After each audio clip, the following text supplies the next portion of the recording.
Hey everybody, can you hear me? Do we have any audio issues like last time?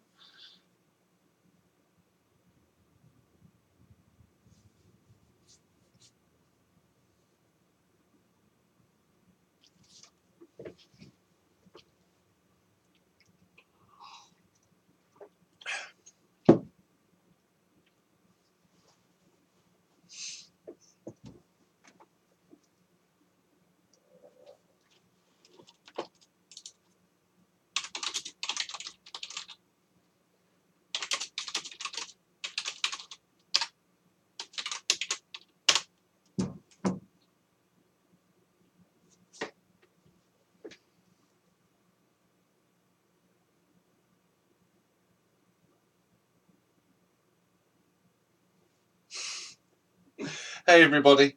Right, where do we start on this one? This is a bit of an interesting one because I've never done a live stream like this before, so this might be a long one, might be a couple of hours, don't know. So what we're going to try and do, I don't know whether you remember when I sorted out that Paintbox for Glitch Art, we ended up with another Paintbox, and it was this one here. So this didn't work. It came with the hard disk that was in it is this one here, but it doesn't work, so that was taken out. But we were left with the chassis, and the chassis here is pretty much the same as any other Paintbox. So what I figured was maybe we can actually build a new disc for it and plug it in, see what happens, and see whether we can actually turn this into another Paintbox. So the problem we've got with this is the last time this was plugged in, it blew up. Thankfully, it was only the mains filter. So hopefully what we're going to do is swap out the mains filter for a new one, and build a new hard disk, put it in, turn it on, and see what happens.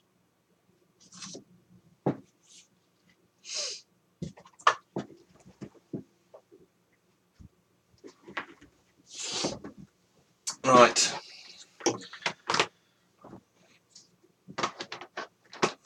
So the wires.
Yes, mains filters, yes, they do tend to blow up a fair amount once they've got to a certain age.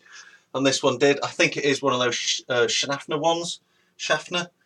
So the last time this was plugged in, it was actually switched off, and it just went, and there was smoke everywhere. It's a shame I didn't get it on camera. But there we go. So hopefully, it's a bit hard to show you with this huge heavy chassis, but the mains filter is just here. So it's actually a combined IEC socket and mains filter. So just need to unscrew that, take out, and hopefully the terminals are just spade connectors, so we can just pull that off and swap it for another one.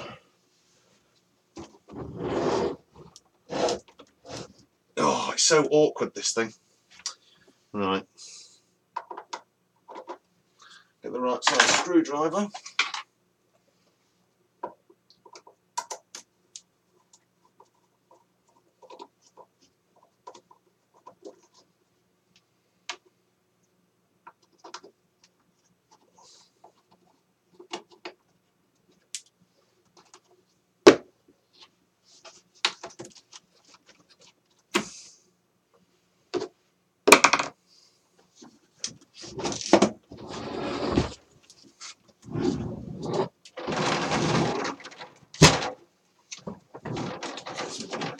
be a bit difficult for you lot to be able to see what I'm doing here, but you'll have to bear with me for a moment.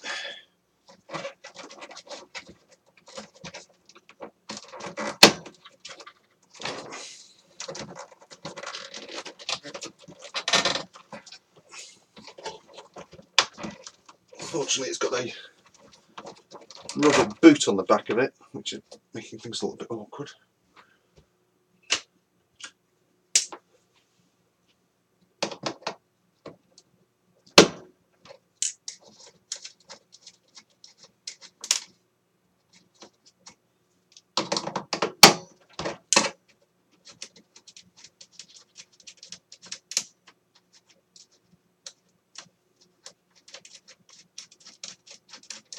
So I'm just disconnecting the earth connections to make it a bit easier.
And it's soldered. Oh well. Right. Soldering iron then.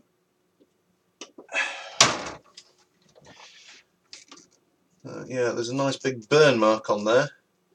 There was actually smoke spewing out of this when it went.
Well, you can see there, get it in the right way, that black bit was where all the smoke came out of.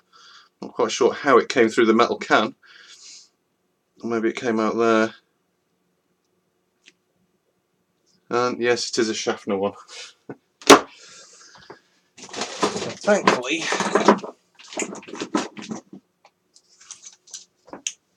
I do have a few spares.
I'm actually having the job to read what people are saying down there. It's a bit out of my view.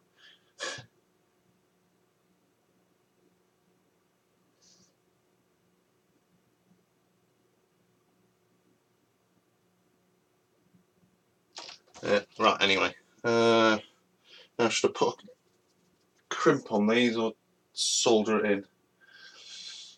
Good question.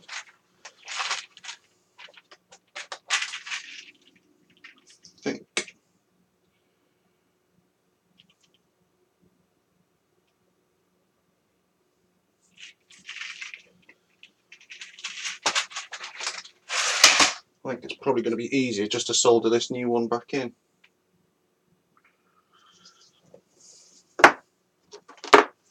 Right.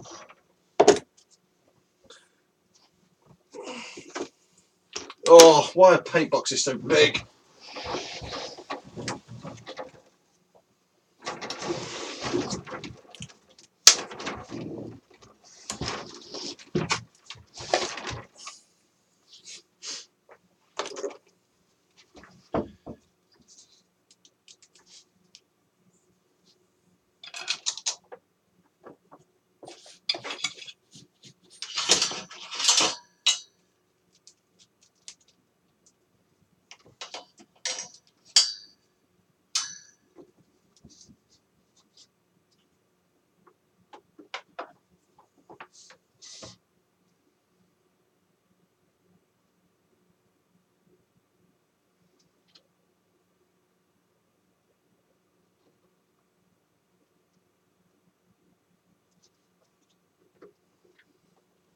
Can do.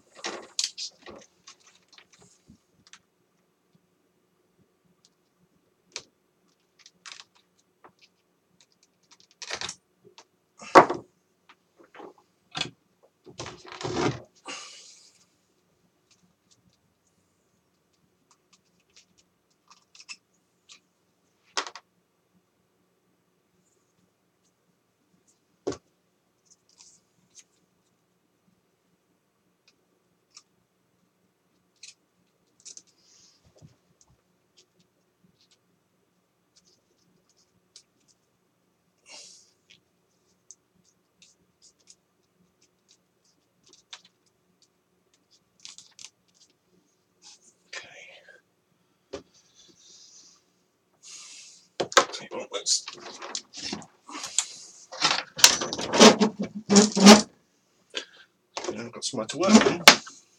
That's the dead one.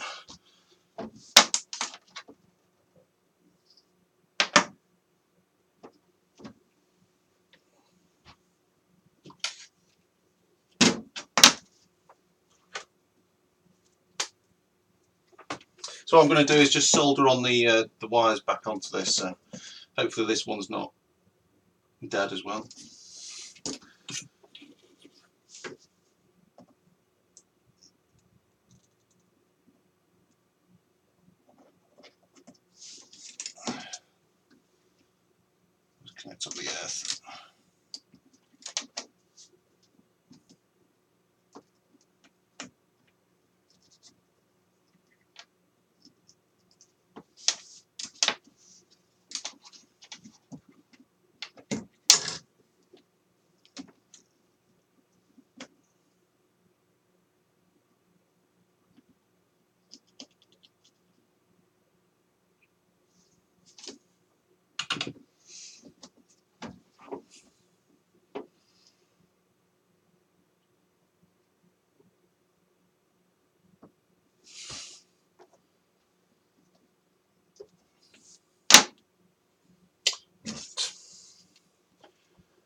Excellent, and the screws line up as well.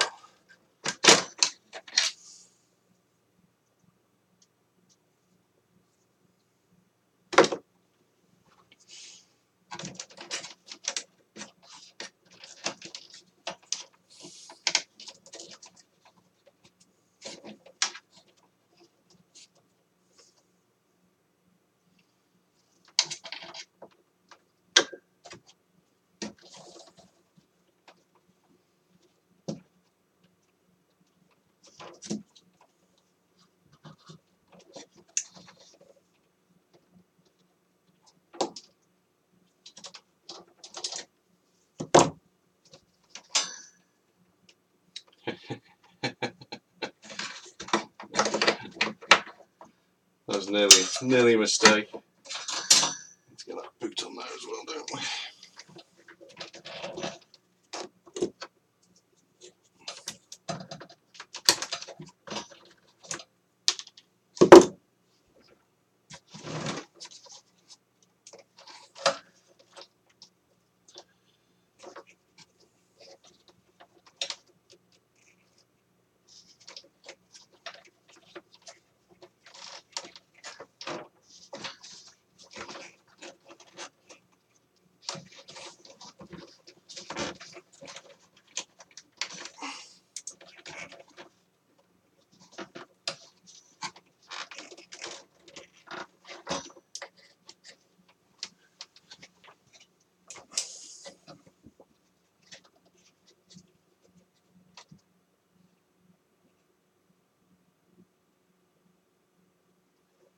Yes, you spotted that. Yeah, very nearly missed off the boot, or put the wires on and forgot to put it in the bloody hole. Yeah. How many times have we done that? It's a little bit awkward here.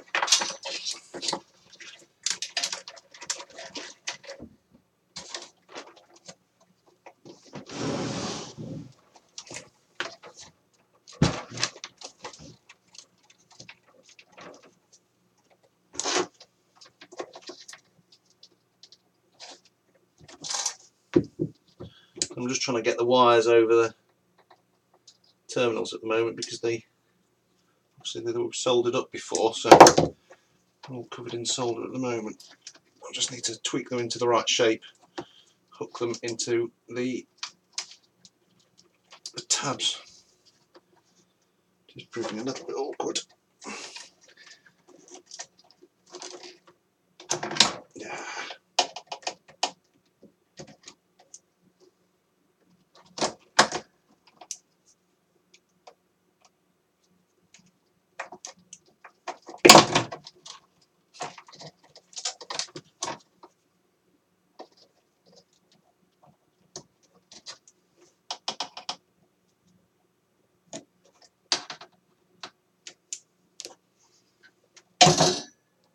Okay.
Okay, so neutrals on neutrals live. connected. Excellent. Ow.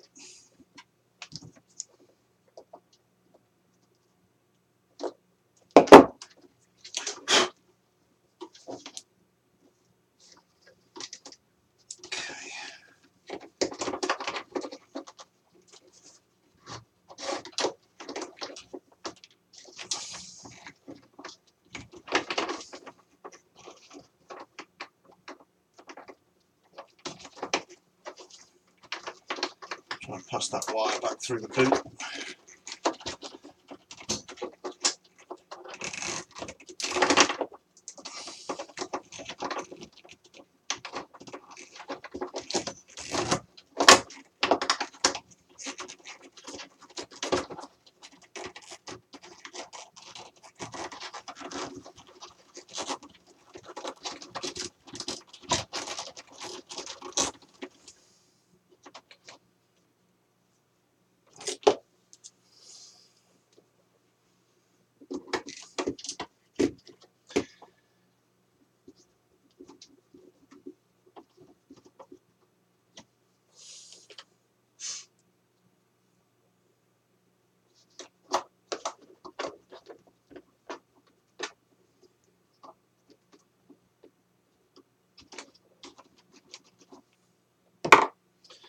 I'll just connect the earth connections back up.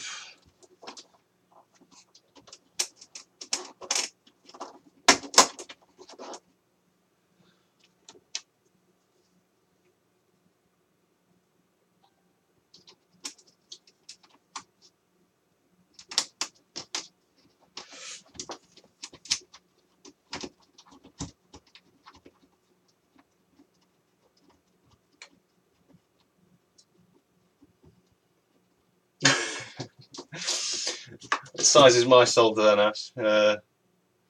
I'm not sure what that is. It's about 1 millimetre, I think. That's the stuff I use for just doing big stuff. Plumbing and building battleships.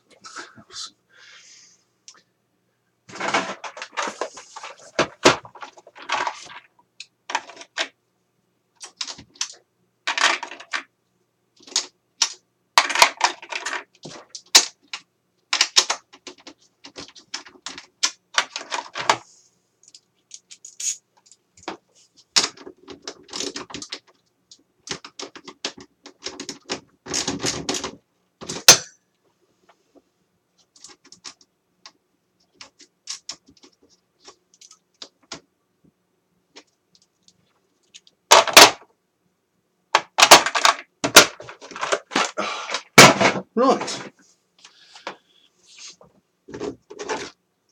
Quite happy with that. Boots on. So have a quick tidy up. And we'll put some power in it. And we'll see when it goes back.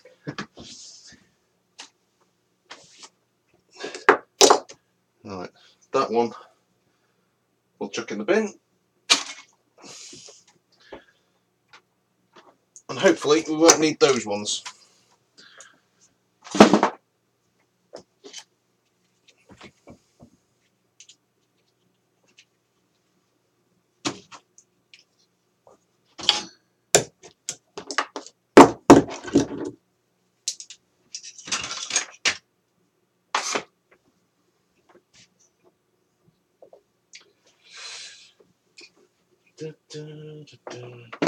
Hopefully that's the end of the soldering.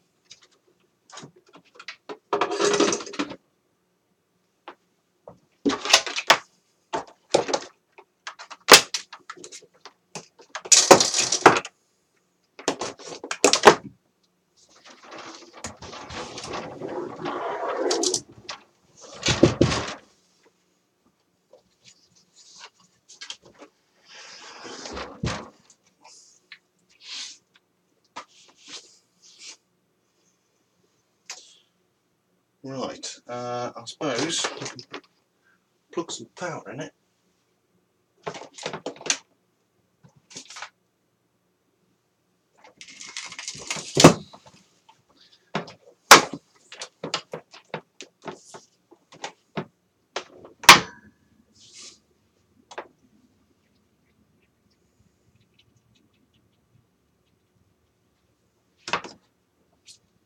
see what happens.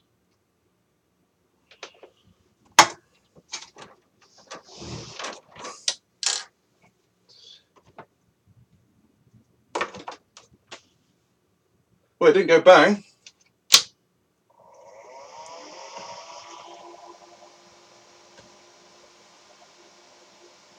Excellent. Right, that's all powered on. We've got lots of green lights, which is a very good sign. You can't see those; they're just up on the out of view, unfortunately. Right. What we can do now.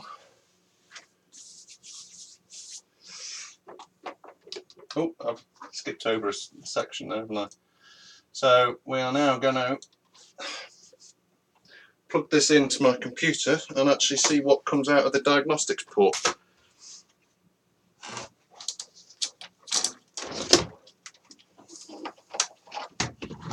Actually, let's just where's that room?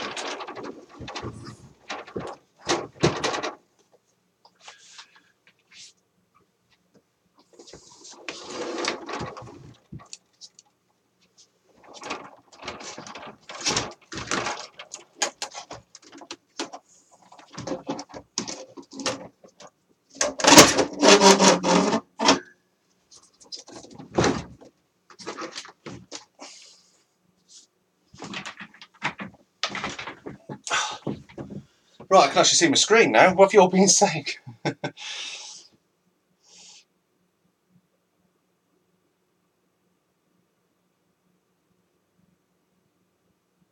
Don't you start with bus errors. I've had don't want no bus errors. Mind you, I do have so many spares now of stuff, it probably wouldn't make any difference.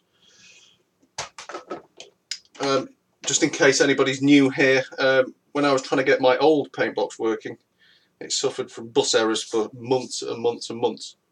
And it took a really long time to figure out what was wrong. Right, pop that in there. Yeah, again, unfortunately you can't see just round the back here, so what I'm doing on...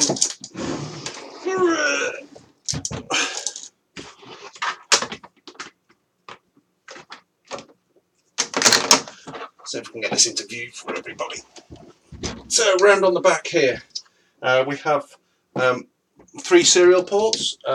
This, as I said before, this is a Paintbox Junior, so it is a bit lacking on ports compared to the other machines that I have or had. So one of these connects to the tablet and the keyboard. Another one will be for controlling various other things like VTR machines. And there is a diagnostics port as well on port A, which is just there. So I'm just going to plug my cable into that. It's especially, I've got a little adapter on here because it doesn't use the standard RS232 pinouts. They've done that because it's a standard RS232 port, but on a couple of unused pins they have the diagnostics port. So you just have to make up a special cable with the right pin connection. So pop that on there, and when we power this up we should get a response from the CPU card. So I'm just going to bring on Terraterm. So when I turn this on we should hopefully get something. Ha-ha!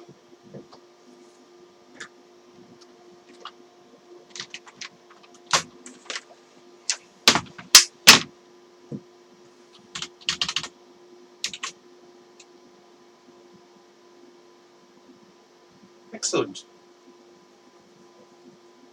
So that looks pretty good. So the next step will be to make a hard disk for this and see whether we can actually make it boot.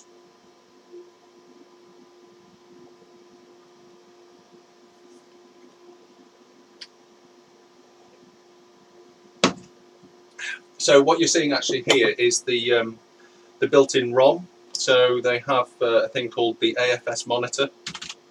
I believe AFS is referring to the file system that Quantel created, which as far as I know is it stands for Alex file system, because it was created by a guy at Quantel called Alex. So this just has some basic options in here just to load images off the hard disk and do various things. You can actually look at memory as well if you wanted to look at memory location 100,000. Just no. Actually, that's wrong. That's better. So that just brings up memory locations. So it's really basic stuff. So hopefully,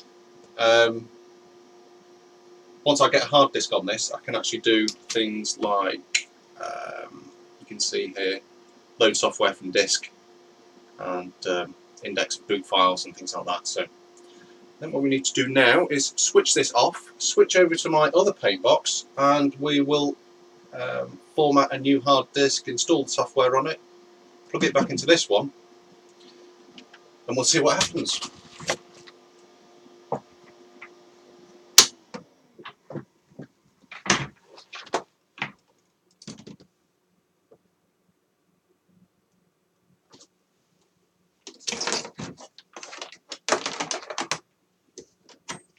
It's all going far too well at the moment, isn't it? I have a feeling something's going to explode.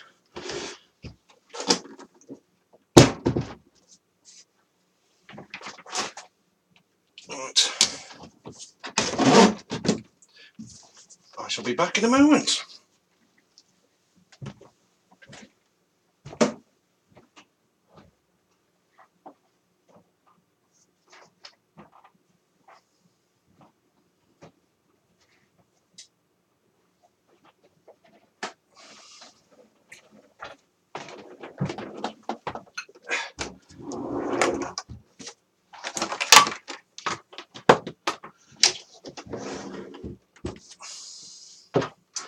Okay, so this is my Paintbox Express, and this, in case you're wondering, is the one that I picked up from Effect Systems, who used to repair Quantel Paintboxes.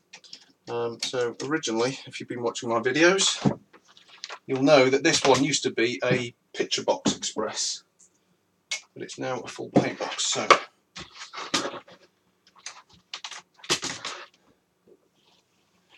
So what we need to do now is power this on with a hard disk. Now, I did have one here somewhere. Where has it gone? There we go. So I've got a nice clunky 3.5-inch hard disk there. It's a bit of an old one. Chris, if you're watching, yes, that is your old hard disk.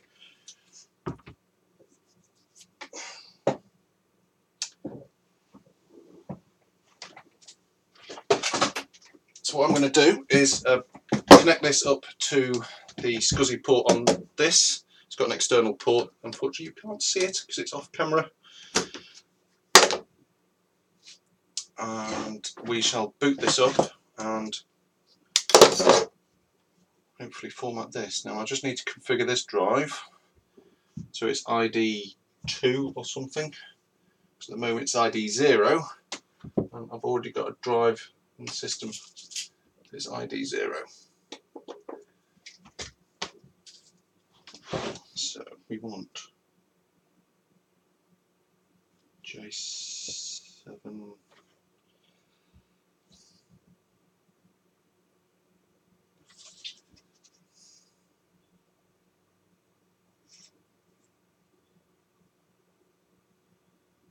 J7 is just there.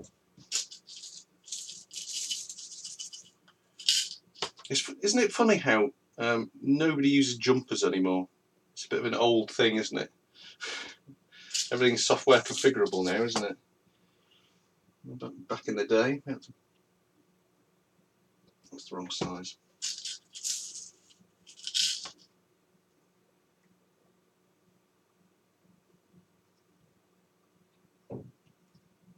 That'll do.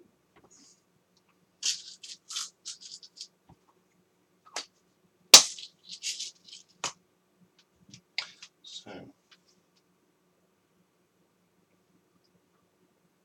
ID1. So that should now be on ID1 then. Okay. So I've just got a bit of a cable that came out of an external SCSI box. I just ripped out because it allows me to plug on hard disks externally, which makes life a little bit easier.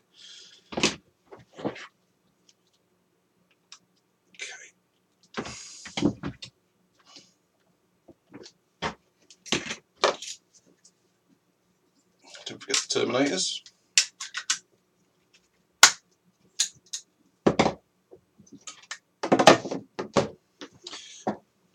And the power supply.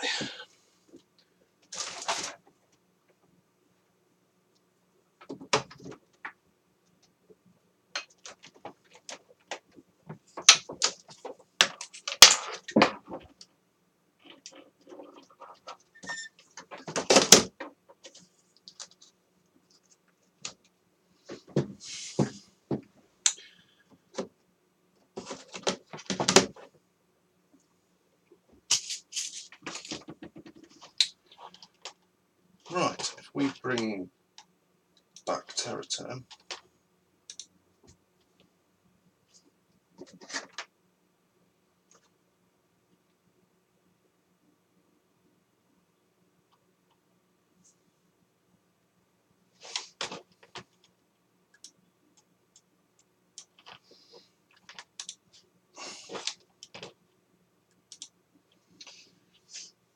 and we shall boot this up, hopefully.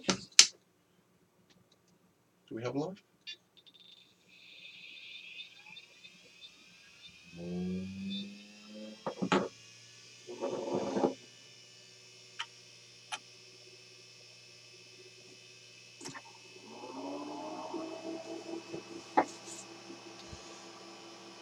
So I'll just wait for this to auto boot.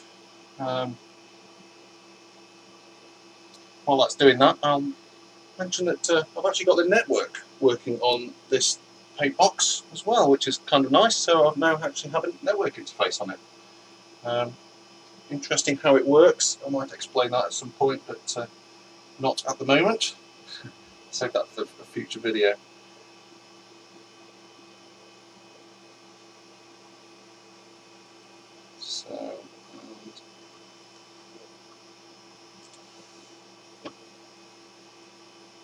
So that's the Paintbox is now running. If there was a monitor connected to this, you'd have the normal Paintbox screens up. So what we need to do is go into the filer. So at the moment we've got 2 disks on this. We have drive 0, which is the main boot drive. Drive 10 is the shared disk, which is on the network interface. The Paintbox always has 2 SCSI channels, so it's got A and B. All the shared disks are on the B channel, and everything that's sort of local to this machine is on the A channel. So this drive here is actually connected to the B channel. So what I need to do is tell the Paintbox that there is a drive there, because what it does is ignores most of the SCSI IDs. So if we go into utilities and do drives, and it should be on ID1, which is 11 because it's on the B channel. So hopefully, okay, maybe not.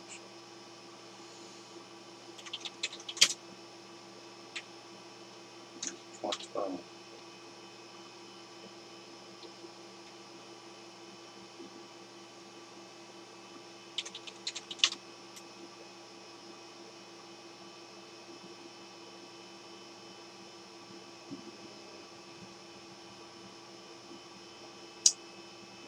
Where's drive 10 gone?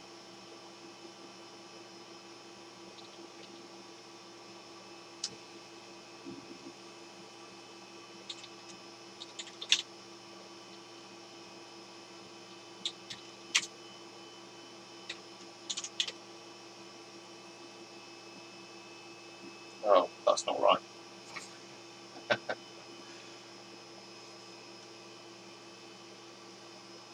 So what has actually happened is that's on. Let's kill that off there.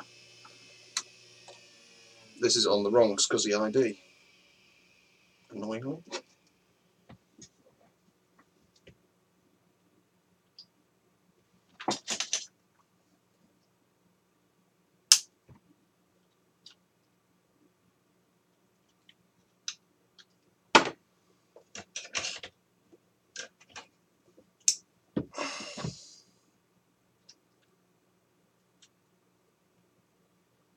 So did I have that in the wrong place?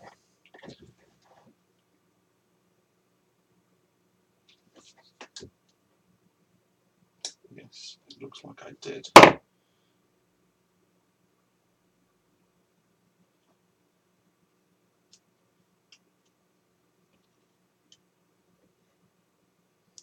jumper isn't quite the right size, unfortunately. I just need to find a better one.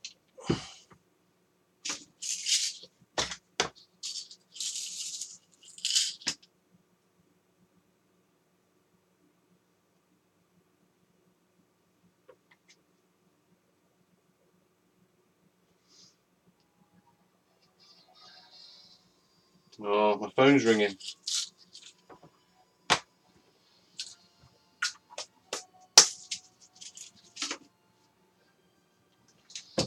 Right, we shall try again.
Right, hopefully now, next to filer, tills, do those.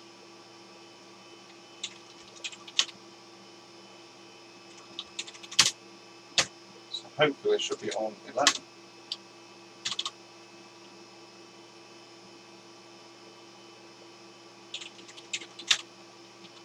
Aha!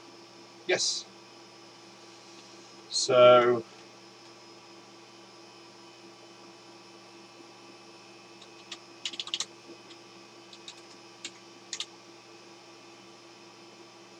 on drive 11, we have this. It's actually already formatted as Paintbox disk. That's where it was last used. So what I'm going to do now is reformat this disk, and then we'll copy the software onto it. So you have to be careful with these commands because there's literally no checking at all. It's literally as soon as you press return, it's away in formatting. So initialize 11. New Paintbox.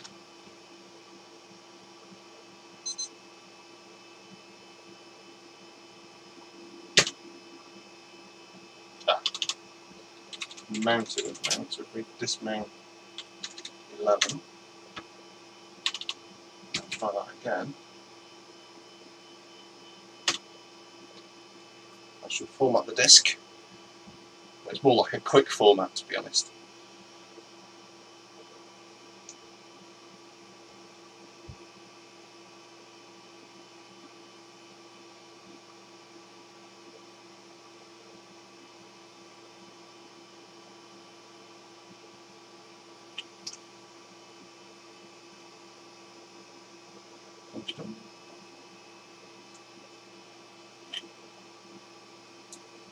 Okay, so that's formatted that disk now.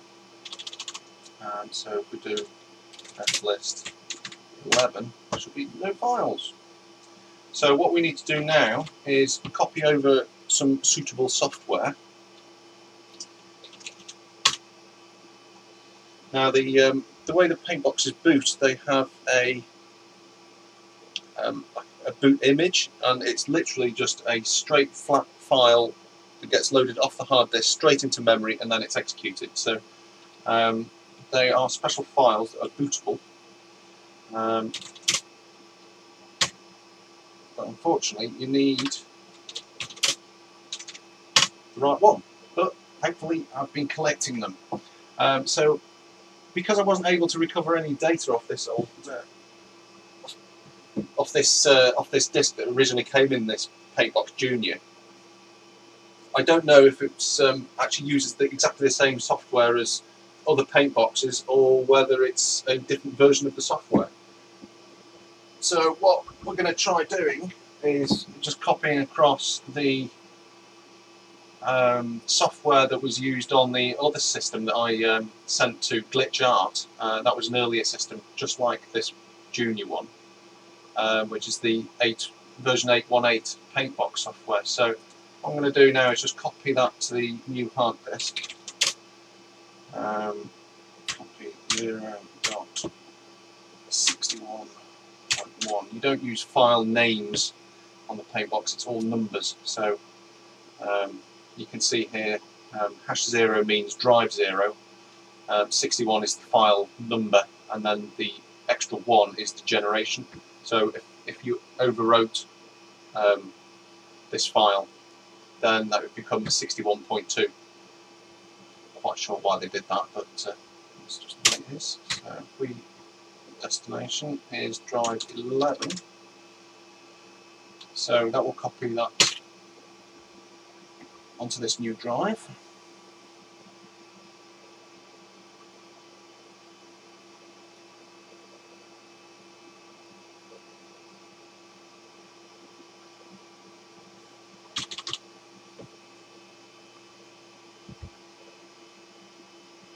Ray Harryhausen. Oh yeah, I loved watching those old stop motion stuff. Yeah, yes. Sorry, I've been talking to myself, haven't I? Sorry. Right, where was I? So now we've copied that file. What we need to do is make it bootable. So we go back into utilities, boot 11 list. So this will be blank. Yeah. Boot 11. So we're going to we're dealing with drive 11. We're going to assign a boot file to slot number 1,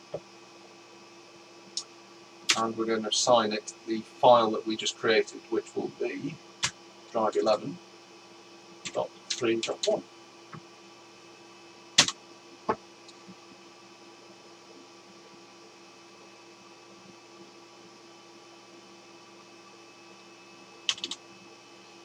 Boot list.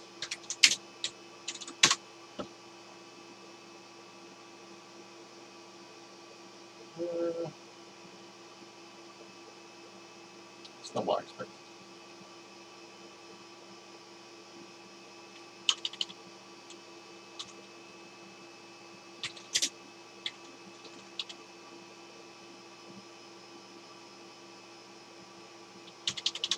It's odd.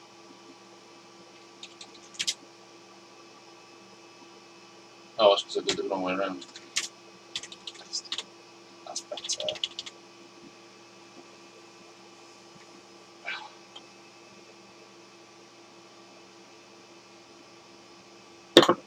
Right, so we now have a bootable disk.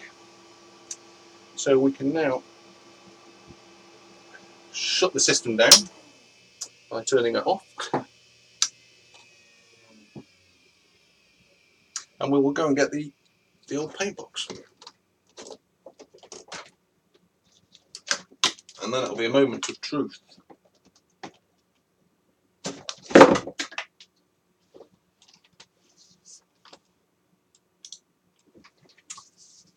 You're still with me?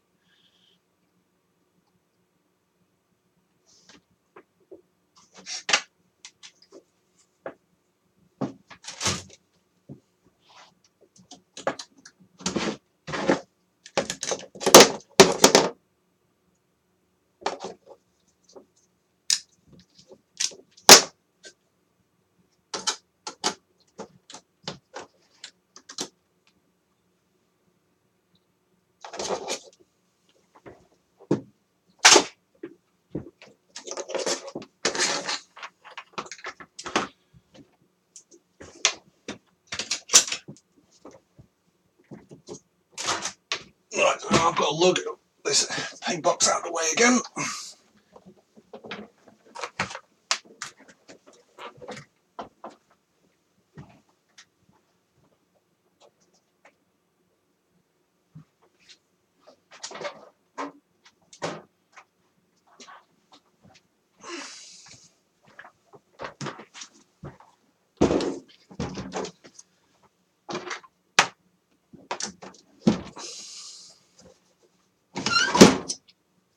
Good, you're still there. Right.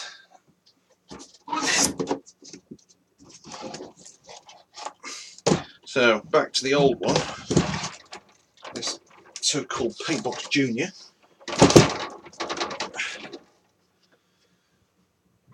So I'm going to just remove that jumper so this goes back to ID 0.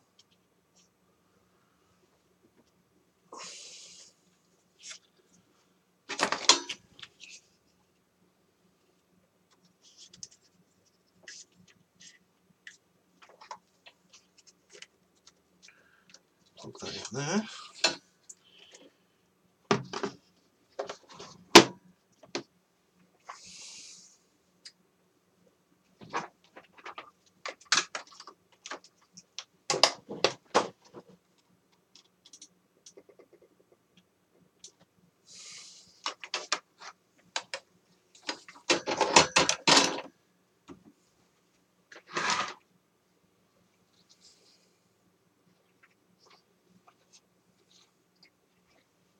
So what I'm going to do now is just on the top of the CPU card, which you can't see, so I'll take it out.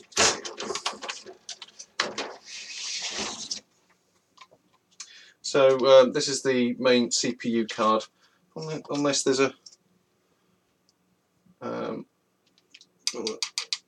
rotary switch here, and that defines what boot file that the system tries to auto boot off. So I don't want this to auto boot, so I need to set this to 0, which it is already.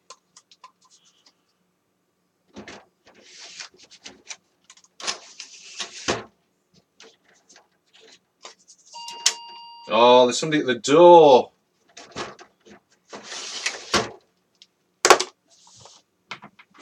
Be right back.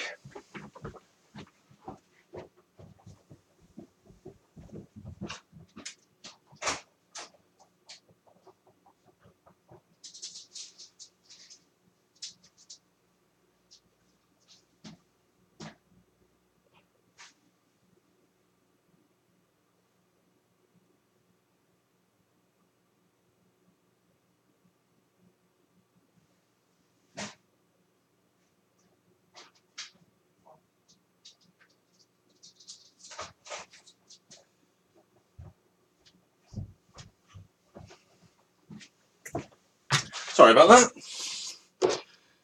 Where were we?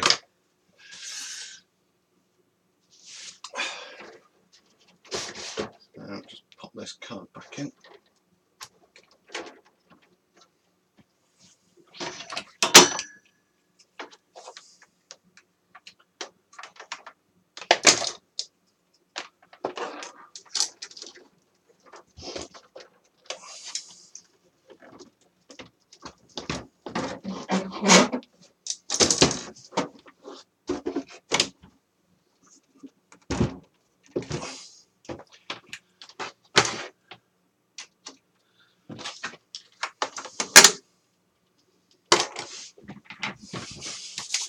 Right, moment of truth.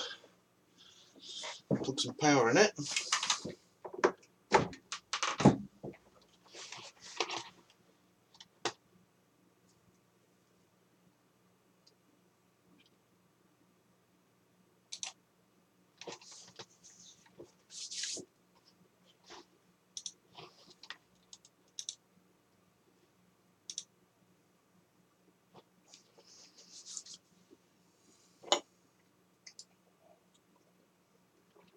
Right, see what happens.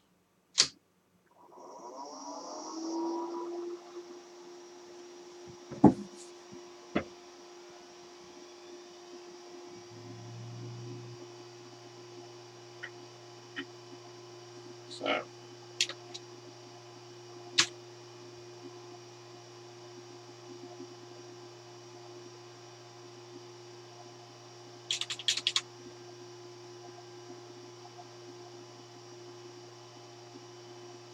well, that's not doing a lot.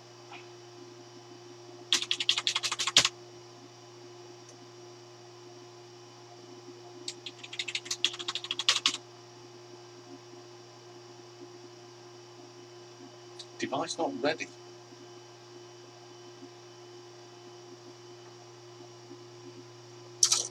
So what I will do, that's it's a bit odd, I didn't expect that.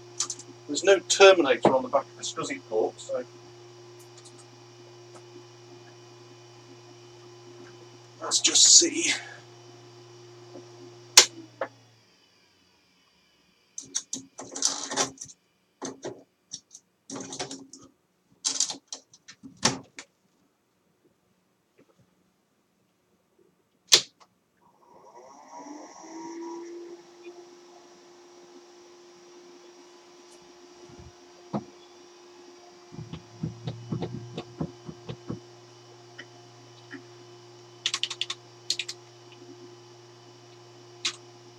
Ah, yeah, that made the difference. The bus wasn't terminated. Right. So, what we need to do here is load that image off the disk, which you do with 1 and then L.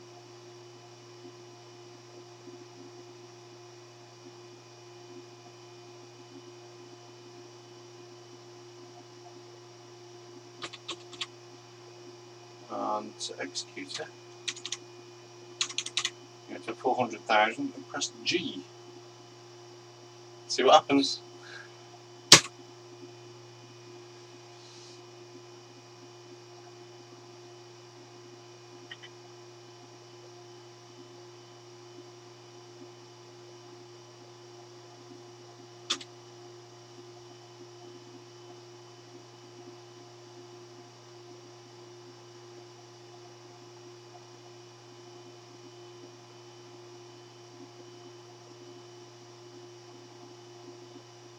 Well,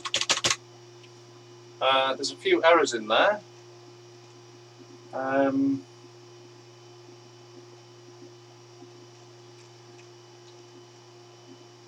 it's picked it up as a junior. This stuff here comes from the security PAL, which is sort of burned into the system.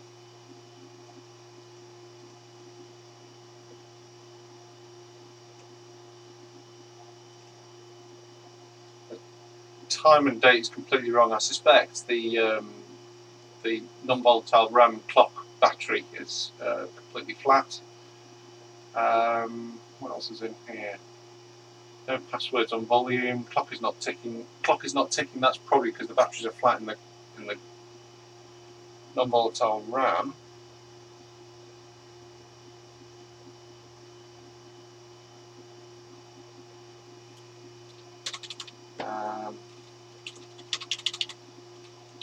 See if we can set the date.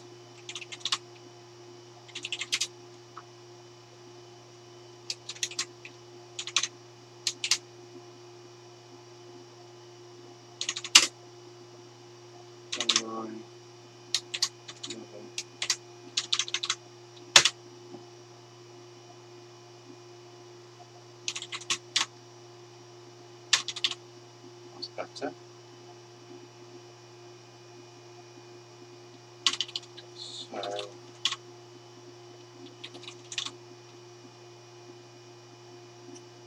if we restart this.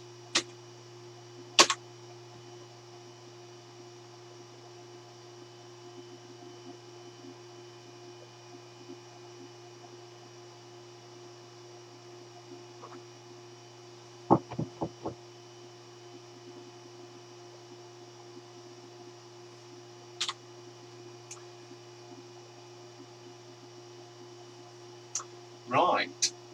Well, that solved the clock ticking problem. I suspect that'll probably only last until I switch it off because the battery's flat in the non-volatile RAM. The next issue is the invalid serial number. What that means is in the security,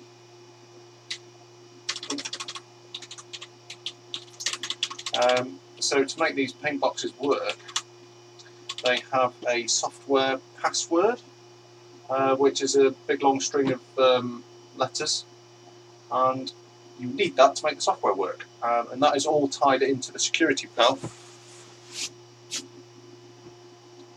It's all like encrypted together. Now the good thing is that even though I couldn't read, let's just get rid of some of these windows.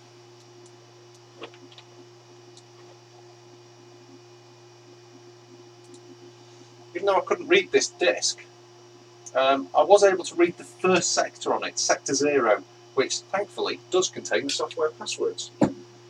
So,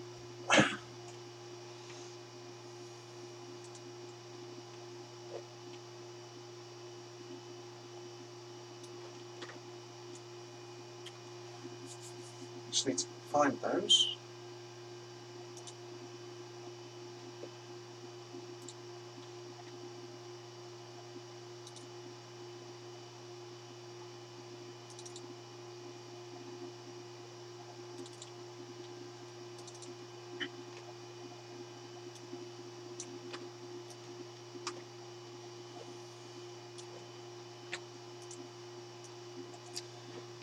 Let's have a break for that for the moment. How's the chat going?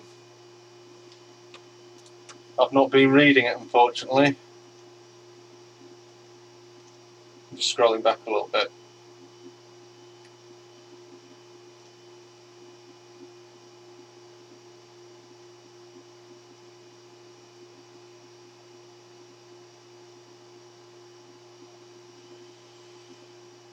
Yes, Ash, it was the video input card that was faulty.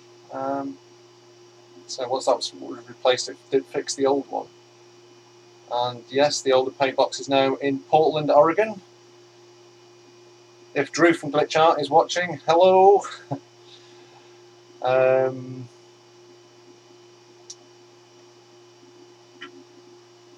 Yes, I still have the classic Paintbox. It's in storage, not doing much at the moment. I would love to get that working. Ash is working on a SMD emulator or a drive reader of some description, so hopefully we can get that working.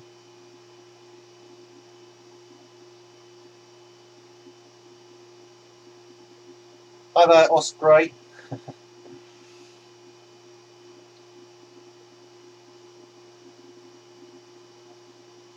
Yes, station 240, yeah. Thankfully the passwords are stored on the first sector and I just happen to be able to read it, which is really quite cool. But there probably would have been an alternative. I used to know somebody who is closely associated, or was closely associated with Quantel, and he could get me passwords, but unfortunately he can't anymore. Right, so I have the password here off screen. I'm just going to add it. We do list, there should be no passwords defined.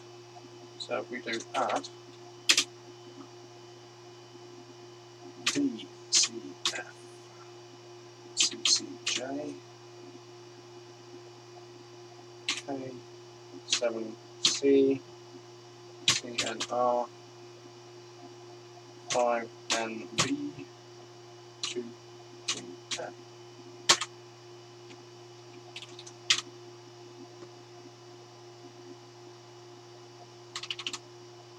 So let's just restart this.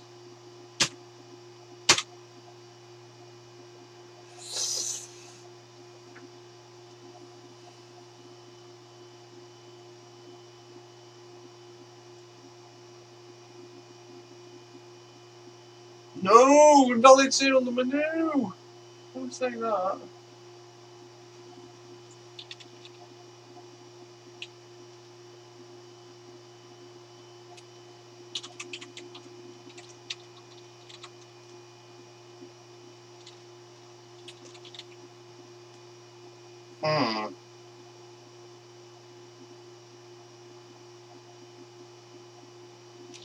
Okay, it doesn't like that.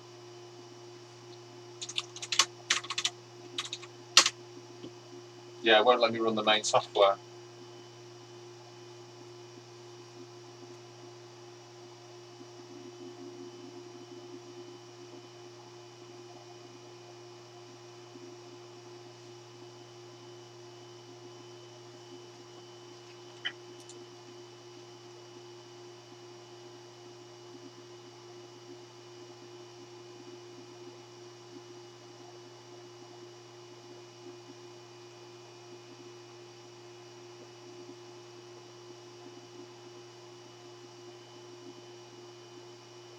Incidentally, H on the tube asking whatever happened to the second paint DPB ITV had. Well, in fact, the BBC and all the broadcasters had hundreds of paint boxes. It wasn't. I mean, in the beginning there was just a few, but I believe in just one studio at the BBC, I think they had about 12. So as they went through into the 80s and 90s, they were using lots of them. So it wasn't just one.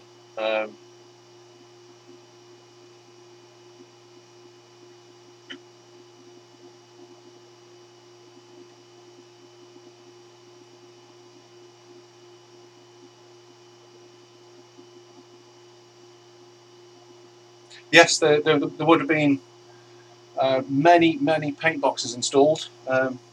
That's why Quantel got so wealthy. Two in existence? No, there was hundreds made. Basically, there would have been one installed in every single branch of the BBC to do graphics and stuff. So there would have been lots.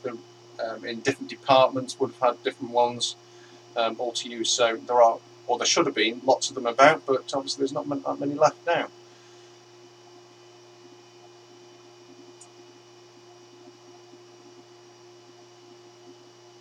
Yeah, it wasn't Nightmare done on a video toaster?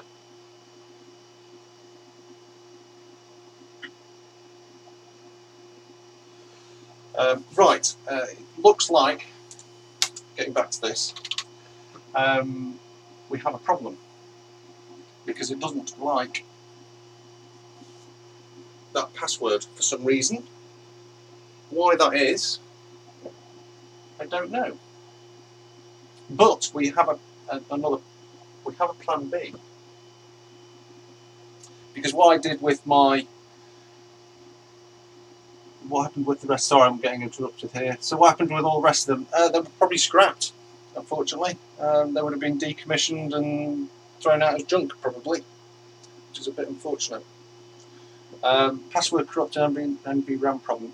Yeah, that's possible. I'm just going to go and double check the password that I've got written down here.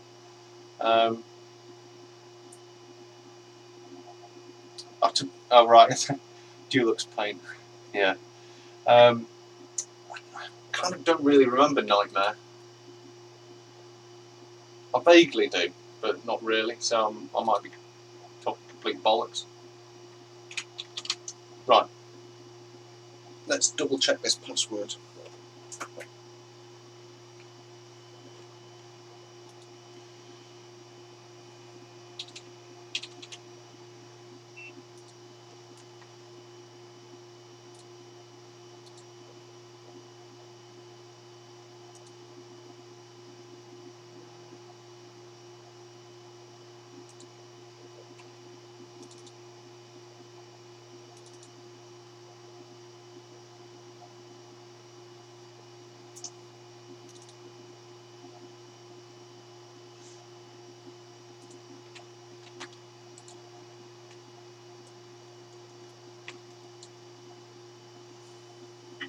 I do need more monitors. I'd like 2 up here.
So apparently this is the password that I've got.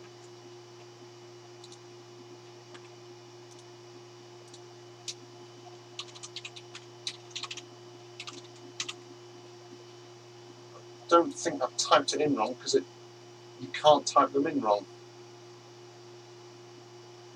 CCJ K7C, yeah. What I'm going to do, I've just booted up my other computer which has the original data on it, so I'm just going to double check.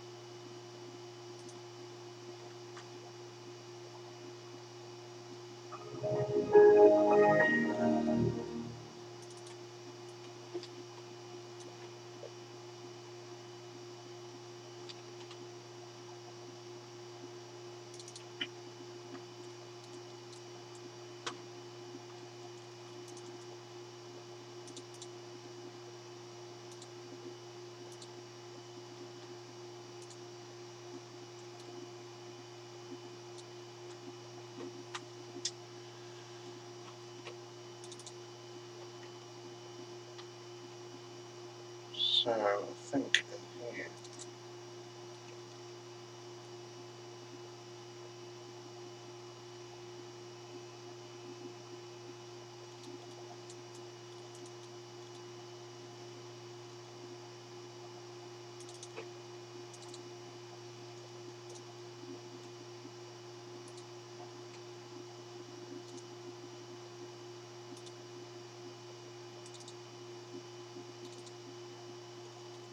another one.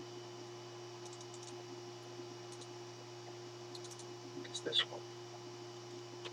Yes.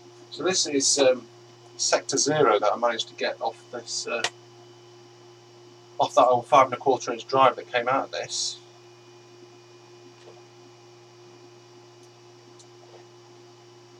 Let's see.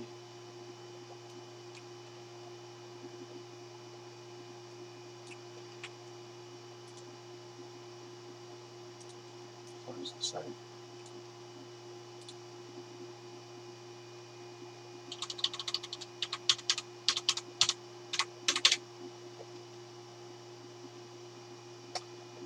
Yes.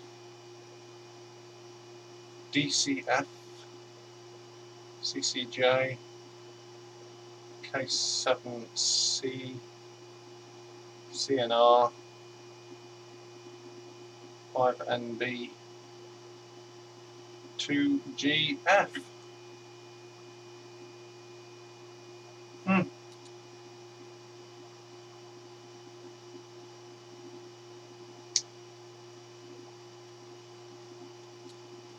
not quite sure why that doesn't work then.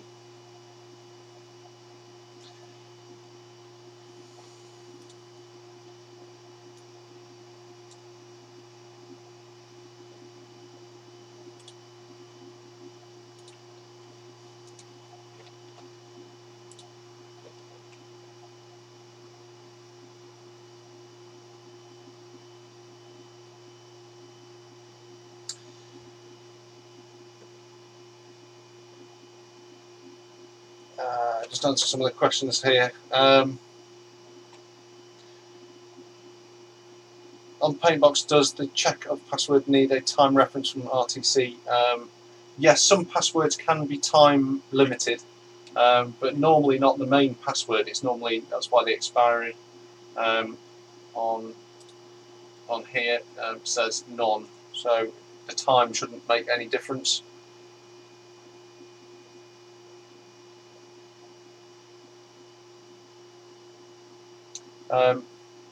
If the battery is flat, it should be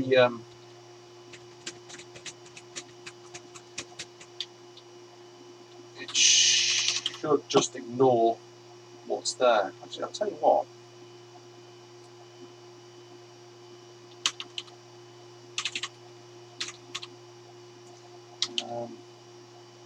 Let's break out this.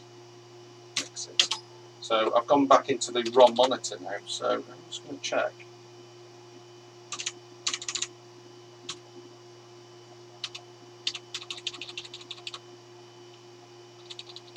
So this location should be the non-volatile RAM.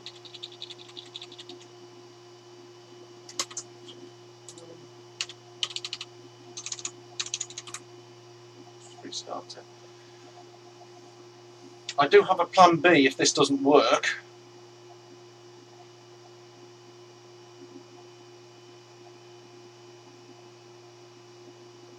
Do these machines have a hard power switch? Yes, they do. Big clunking switch on the back.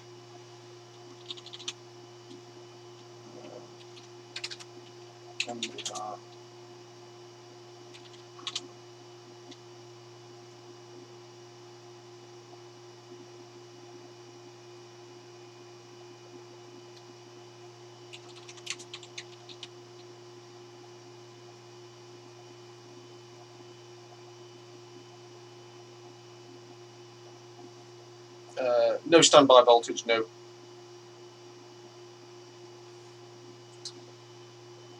Not quite sure which way to go with this now. I'll tell you what, let's just try switching this off and see whether the time, it has remembered the time, but I suspect the battery is flat because this one dates from the early 1990s, so I'd be surprised.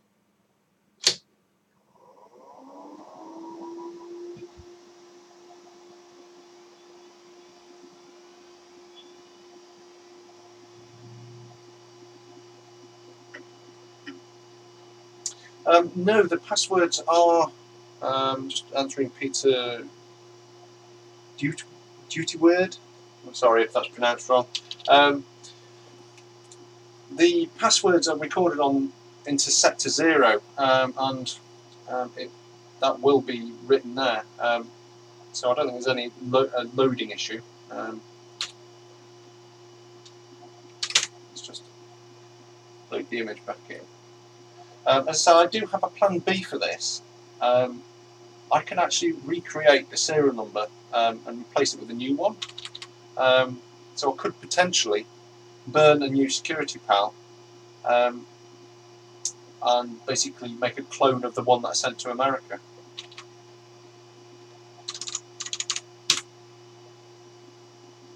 Yeah, the time's gone all skew with again. So yeah, the battery is properly flat.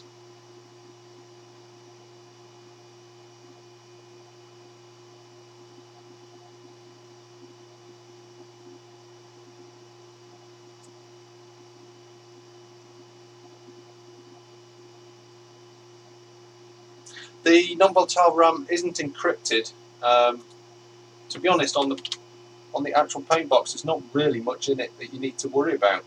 It doesn't matter if it goes flat, it seems.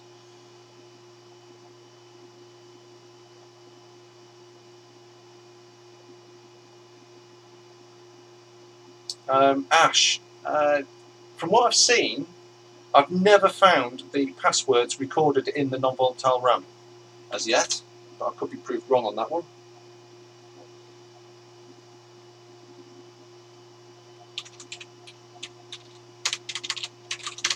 So it's remembering the password. In fact, I can actually double check that on no, SCSI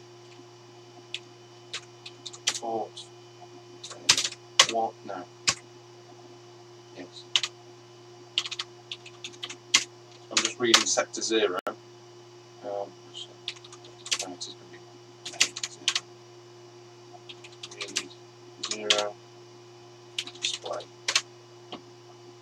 So this is displaying sector 0 on the disk, and the password is definitely there. So why it doesn't like it, I don't know.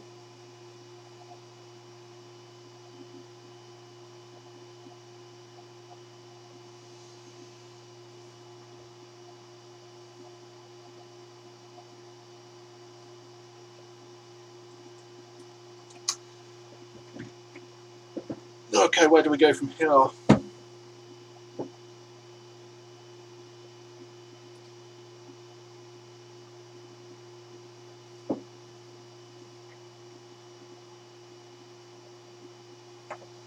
Andrew, yes, could the drive not have originally matched that machine? No, it doesn't match the machine, but in my experience, it doesn't matter.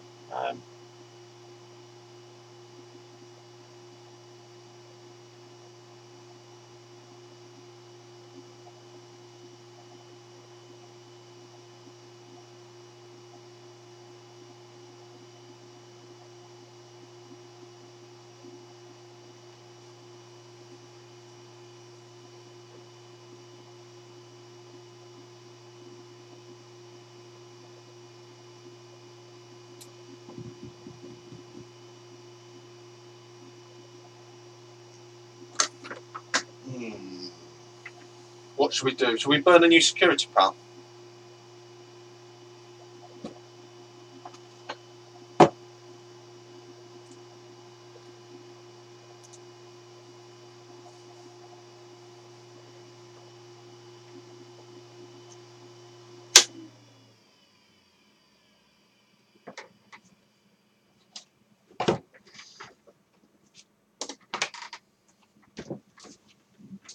Right, I think what I'm going to try doing is actually writing a new security panel.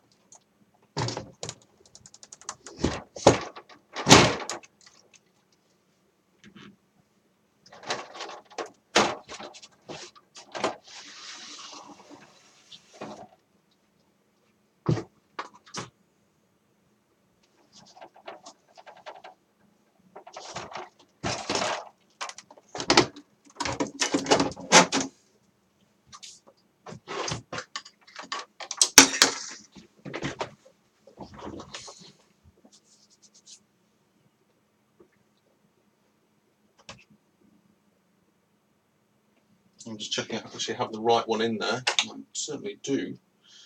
So, I need to find some gals.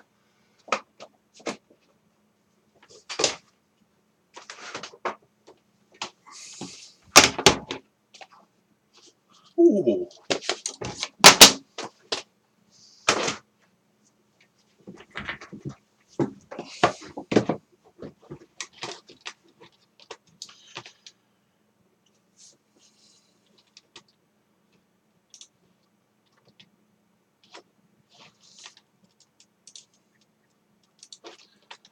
Let's just clean up some of my windows that I've got open here.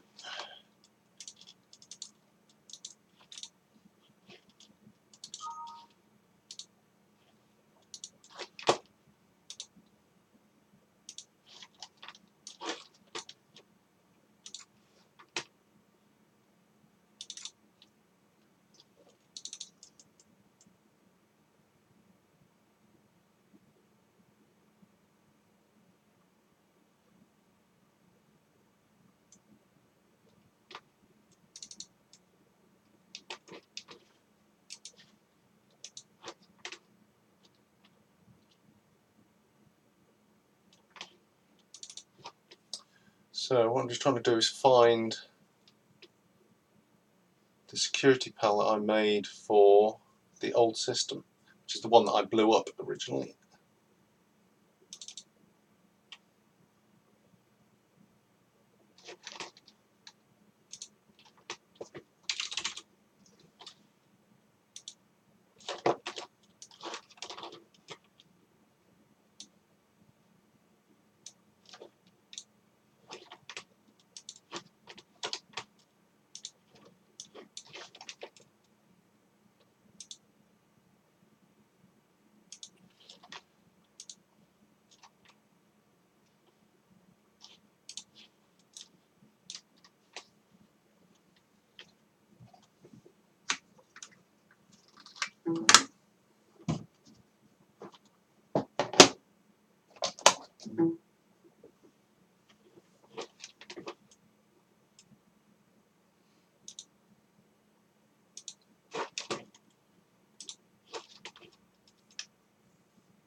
Try to the can't try and remember which one it was now. V10B, wasn't it?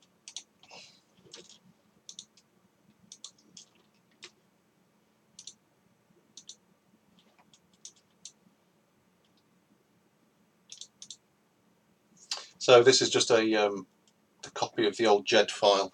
I burnt the old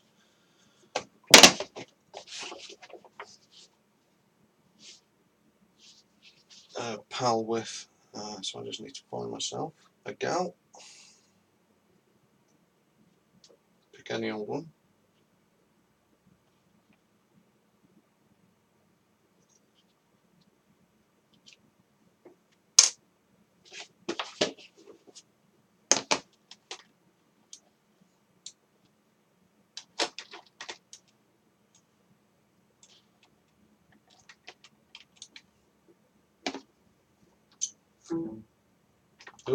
Oh, we've got a dodgy connection there.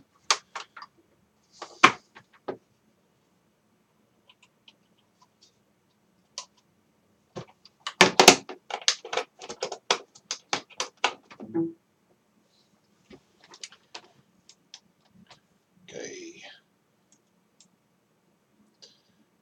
Erase. So that one. Yeah.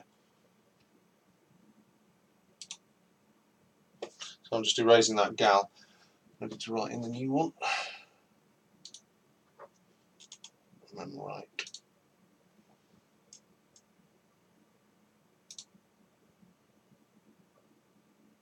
Oh, I just did read. No.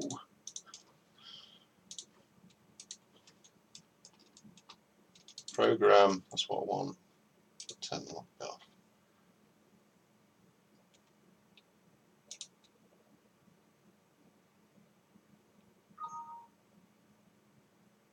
Do you mean verify error?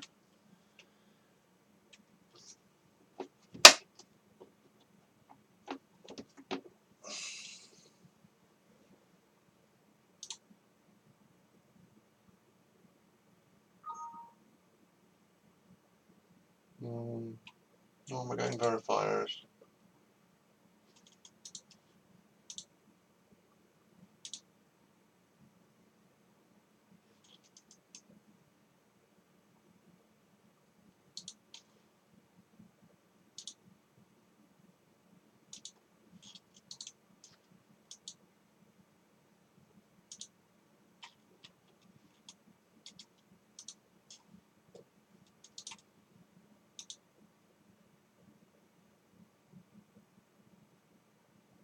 That's better.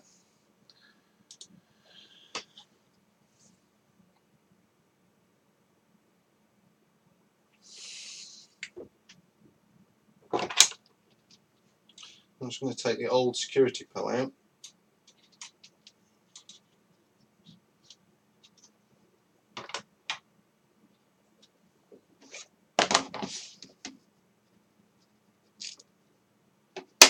Put in our new one.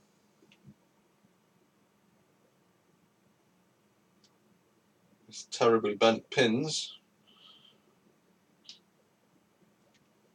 Make sure I put it in the right way. I'll never live that down.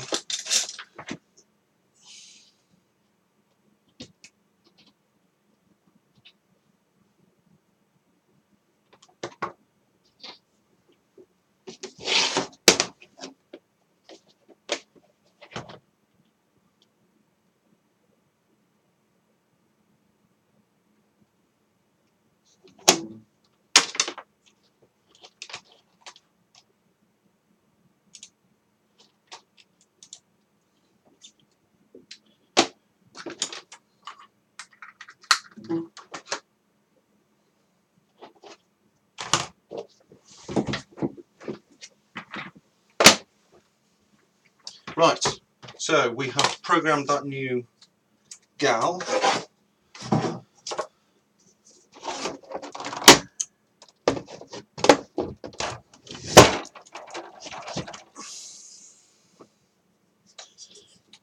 Reinsert this into here.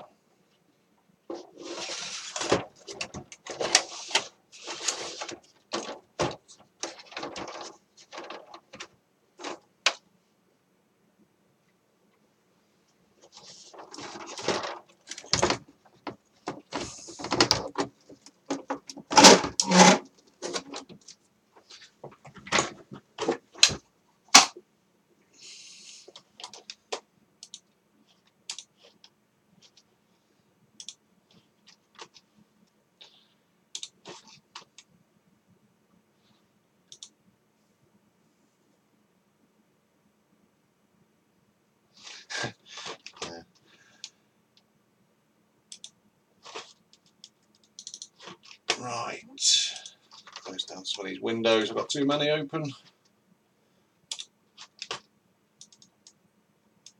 Right, now let's turn this on. Now the passwords will be wrong.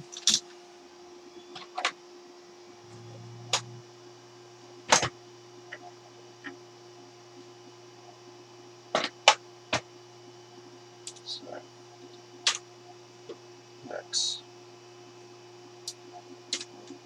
So load the software.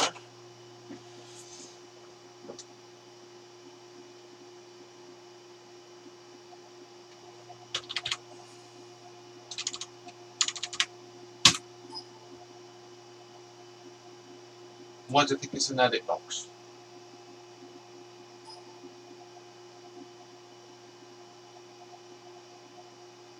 Identity crisis. I've never seen that one before. Awesome. Why do they think it's an edit box?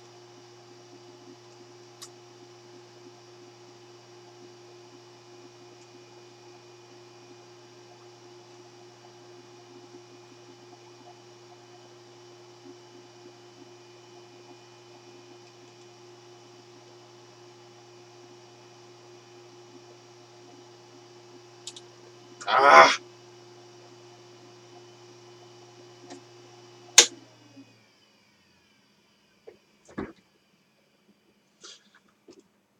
I can only assume that we didn't write that security pal properly.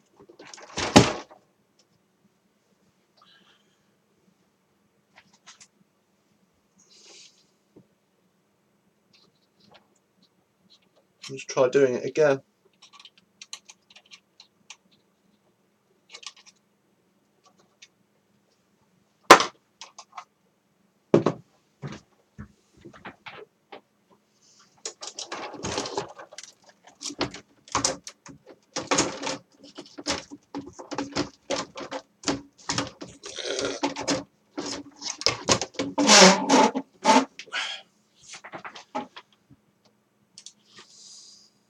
So I'm not quite sure what happened there.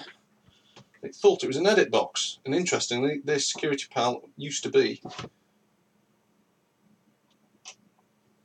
an edit box one, so maybe it didn't write it properly.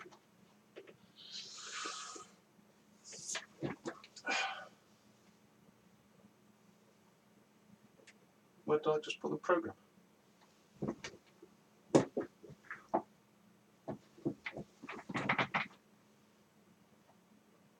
Has it gone? Right in front of me.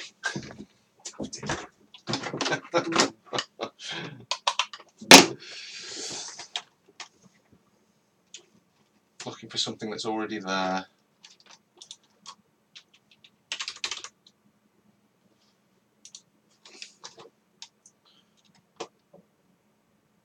So let's just try reading this again. Oh yeah, it comes back as 0 because it's, I think I put the lock bit on, didn't I? Let's try erasing it.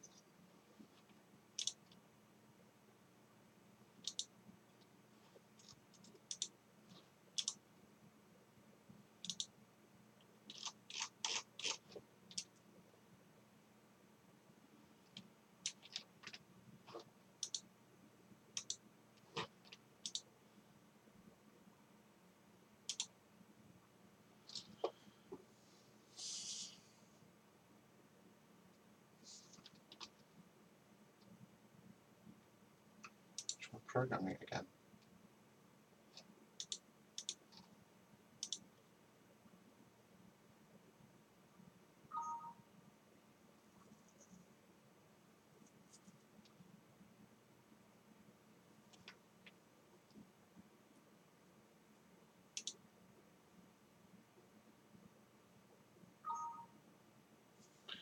Unless it doesn't like that particular gal. Oh, hang on. It's a different gal to what I'm used to.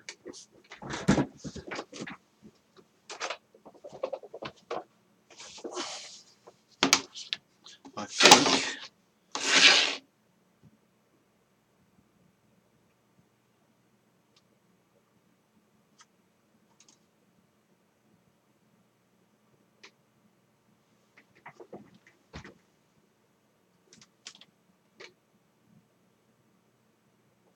yes, would help.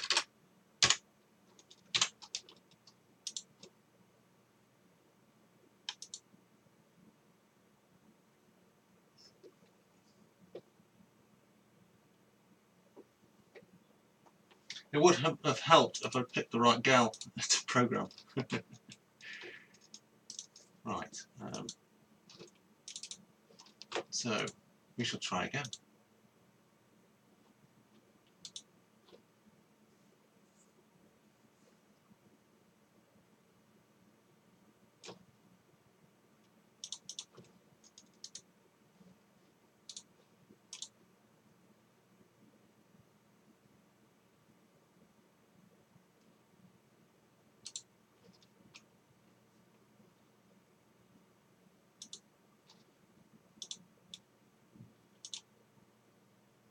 Okay.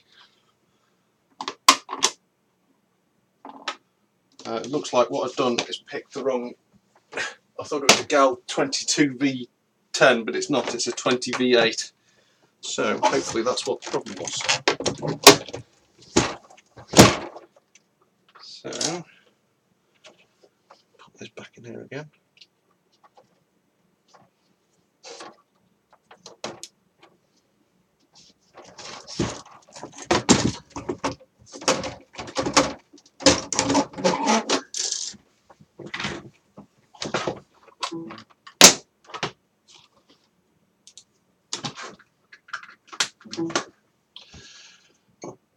I need another brew in a minute.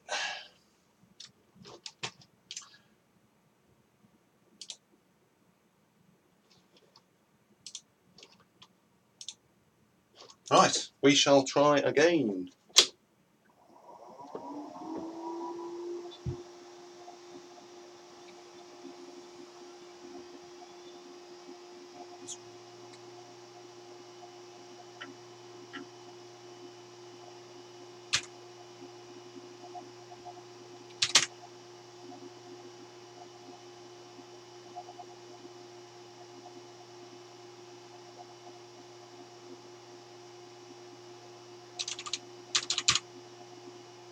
See what it says this time. Paintbox, that's better.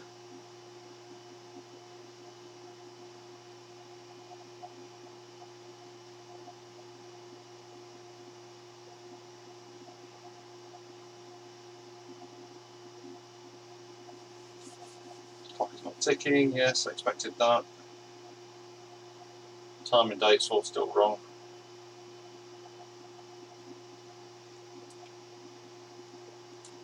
Okay, so we shall try this again. So, filer, retail, need to set the time. 12:48 and 9/11/1999.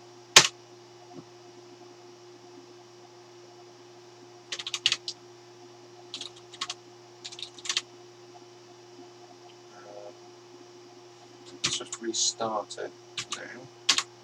And the time should be right. Until we next turn it off.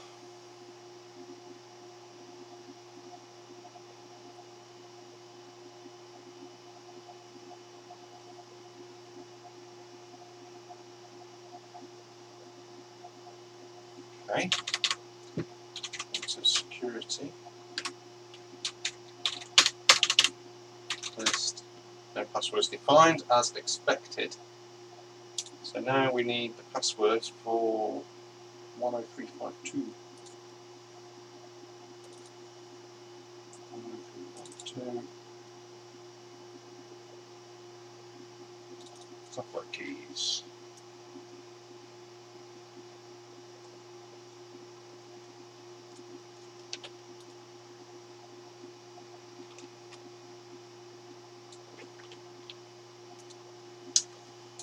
So we have a few of them to type in.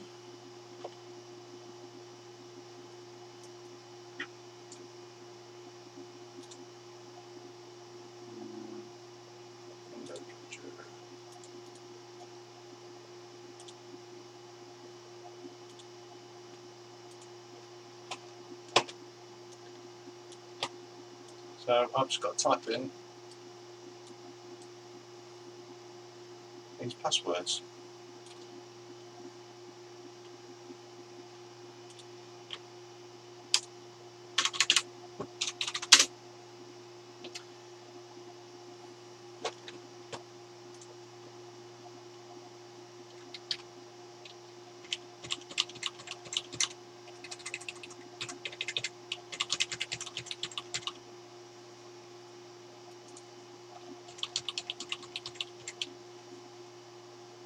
merging these together so I can cut and paste them.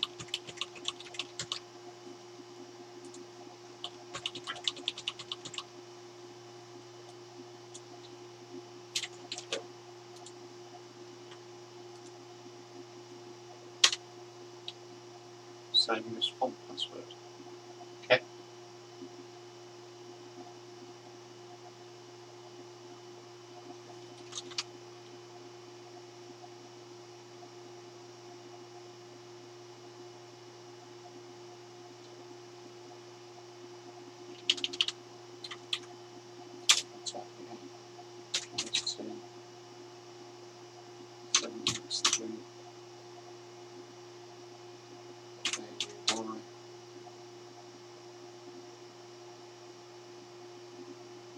T1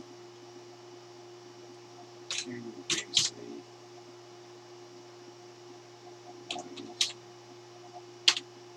same as font password.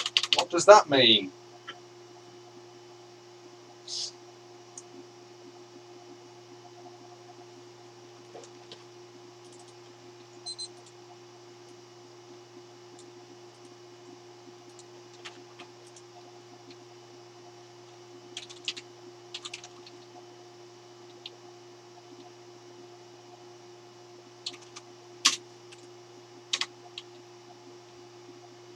Don't know what that means.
Huh.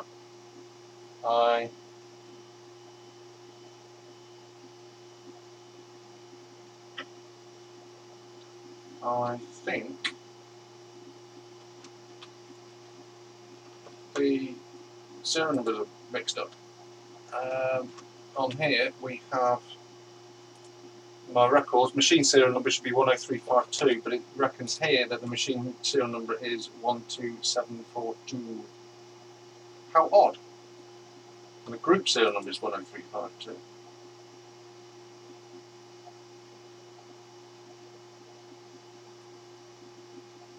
Huh.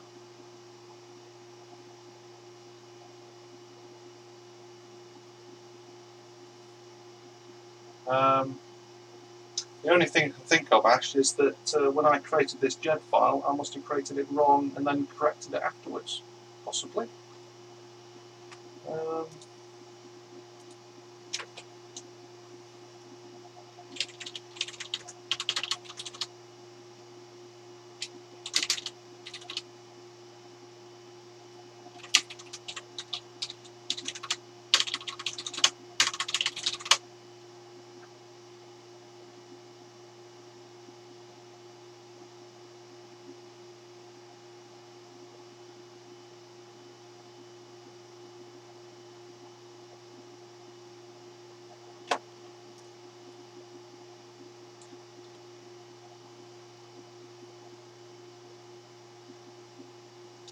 Machine serial from my yes, 10352 was the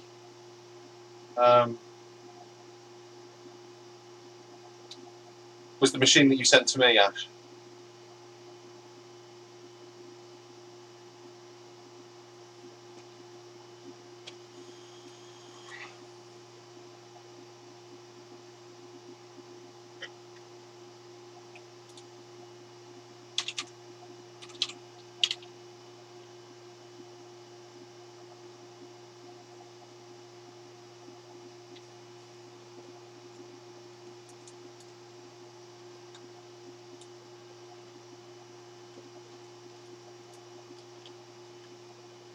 Okay, what I'm going to have to do now then, problem after problem, is create a new JED file. Let's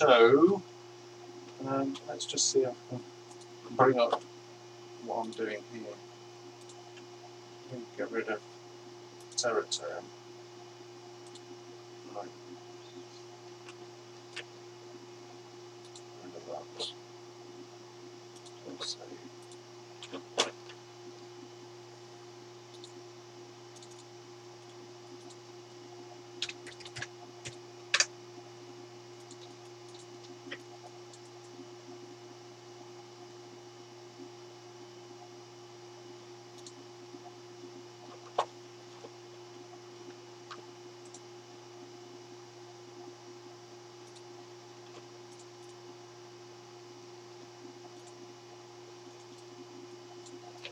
So what I've got here is just a DOS window. This is the utility that we had to create the security pals. So we do pal gen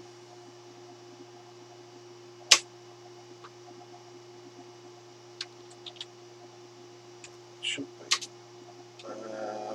unit serial 103.2, and then the group serial was,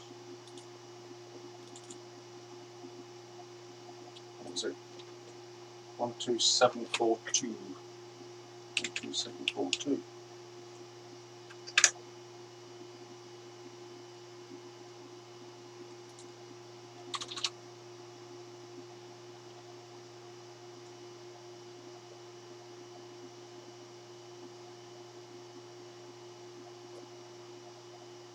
Ah.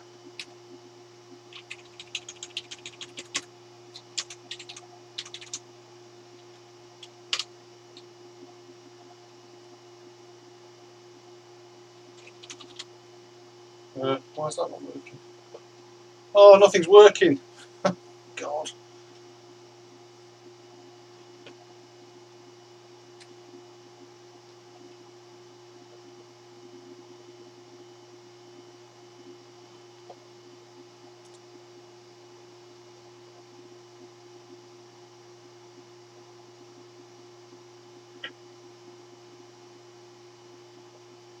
Oh, not tapping in the box. That's better.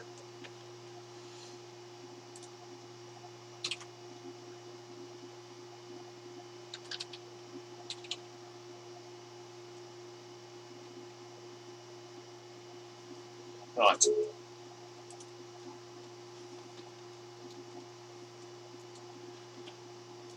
what I'm going to do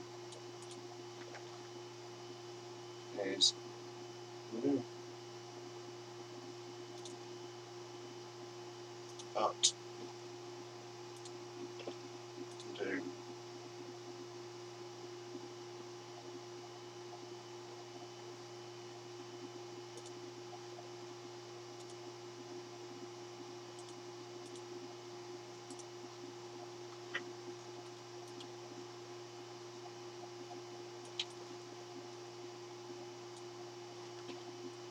so what I've just done here is created a PLD equation for the GAL, so I just need to compile that. Hopefully this is all still going to work, because it's been a while since I've done this.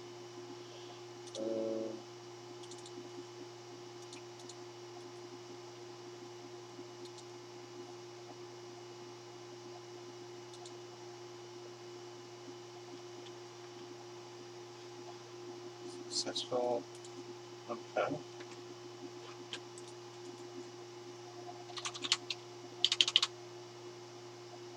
So we now have a new JED file.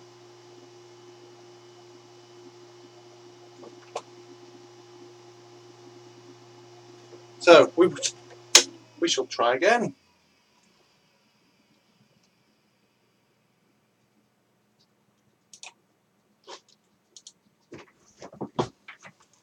You still with us, everybody? How are we doing in the chat?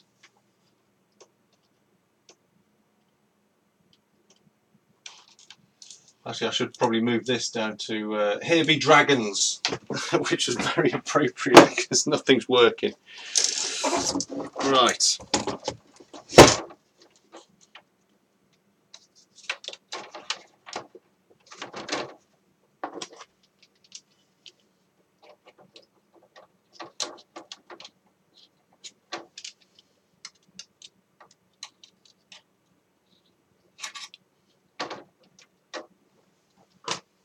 Extract out the old gal again.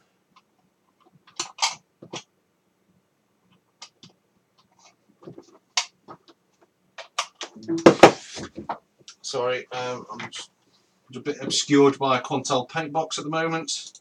I'm just going to reprogram this gal with the new JED with the correct serial number on it.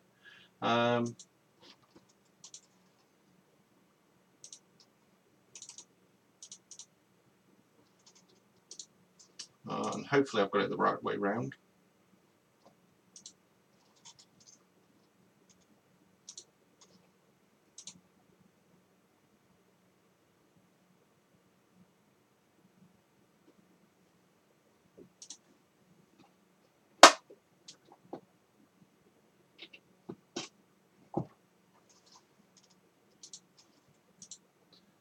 So that's done.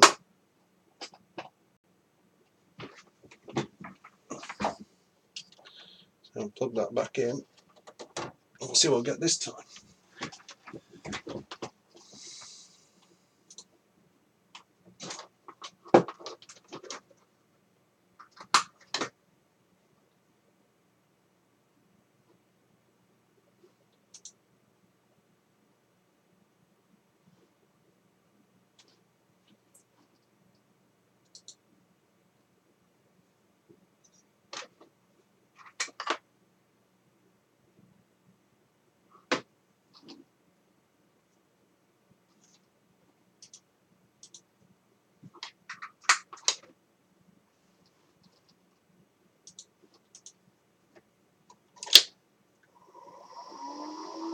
And I think I've lost my serial connection.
Okay, slight technical issue there. I've lost one of my USB ports,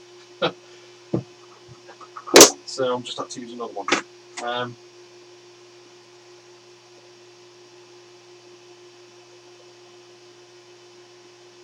So Let's try this once more.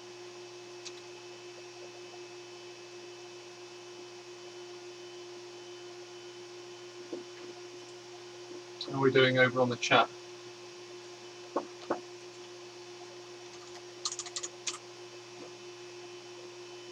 Oh, I've got it wrong again.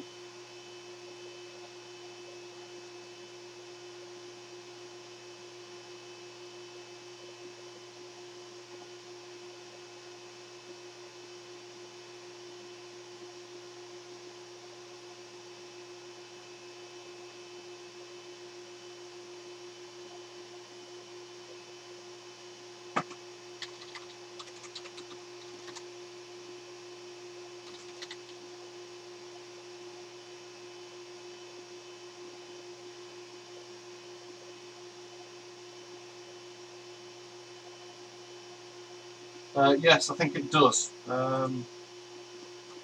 which is somewhat annoying. I'm going to have to do that again.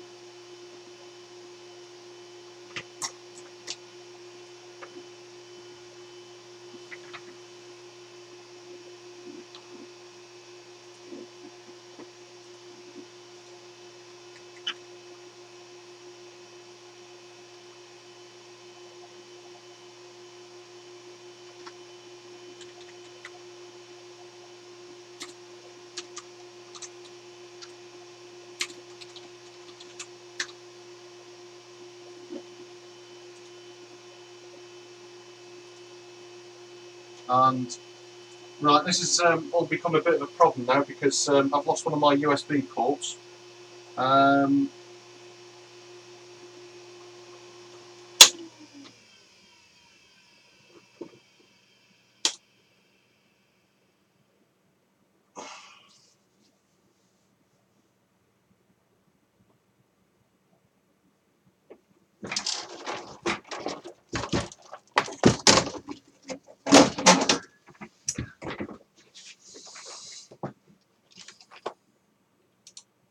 Right, we've got a slight issue now. I've lost one of my USB ports off this lead, and that's what plugs into that, and I've run out now, and I haven't got. Oh, I'll have to go. It's a bit of a pain, so I'm probably going to have to reboot my PC, which means the stream's going to go offline. Shall we call it quits here and carry on again at some other point, or should we just should I go away and wait for you to come back? What do you think?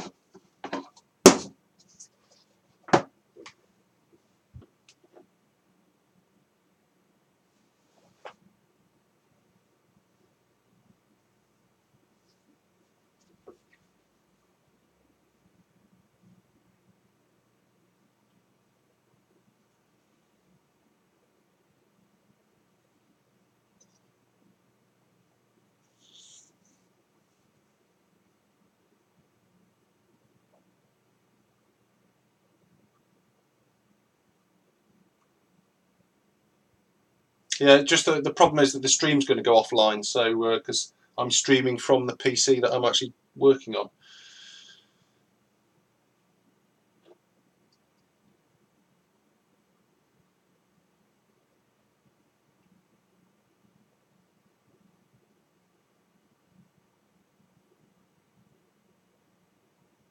Right, it looks like the consensus is reboot, set everything up again, and come back.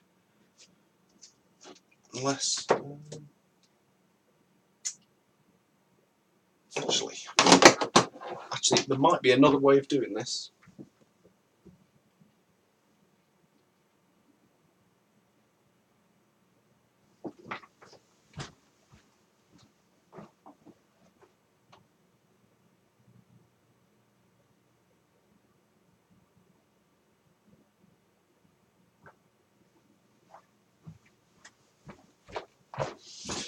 Yeah. No, I think I'm gonna have to reboot.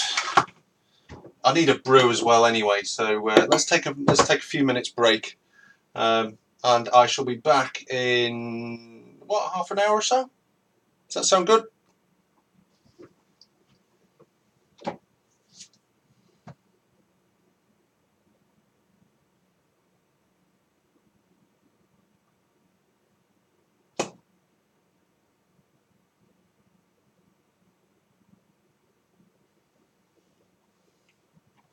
Okay, thanks for watching everybody, and we'll see you in part 2.